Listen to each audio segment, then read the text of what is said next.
Welcome to our channel. Today we how to backup Chevrolet Bolt infotainment settings safely. To back up your Chevrolet Bolt infotainment settings safely, begin by ensuring your vehicle is parked in a safe and well-lit area.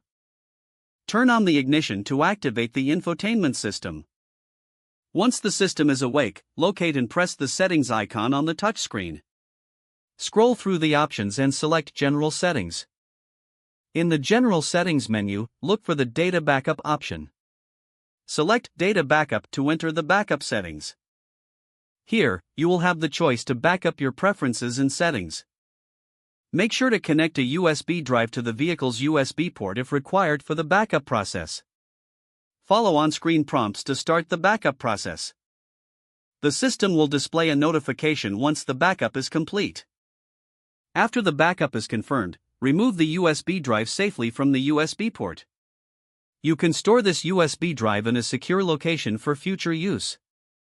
If needed, you can restore your settings from the backup at any time by following the same steps. Access the settings icon again and navigate back to the Data Backup option. Select Restore to bring back your saved settings. In case of any issues during the process, refer to the Chevrolet Bolt owner's manual for specific guidance. Regularly backing up your settings can help maintain your preferences and ensure a smoother user experience. If the page does not load, refresh the browser or try again in a private or incognito window.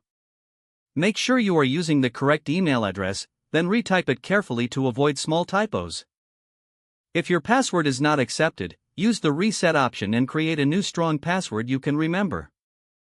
Check your spam folder for verification or security emails, then complete any requested confirmation steps.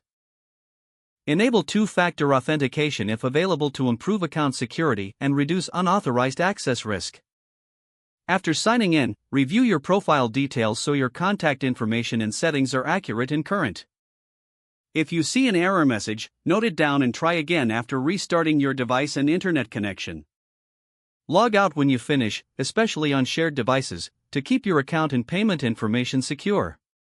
If the page does not load, refresh the browser or try again in a private or incognito window. Make sure you are using the correct email address, then retype it carefully to avoid small typos. If your password is not accepted, use the reset option and create a new strong password you can remember. Don't forget to like this video and subscribe to our channel for more step-by-step tech guides.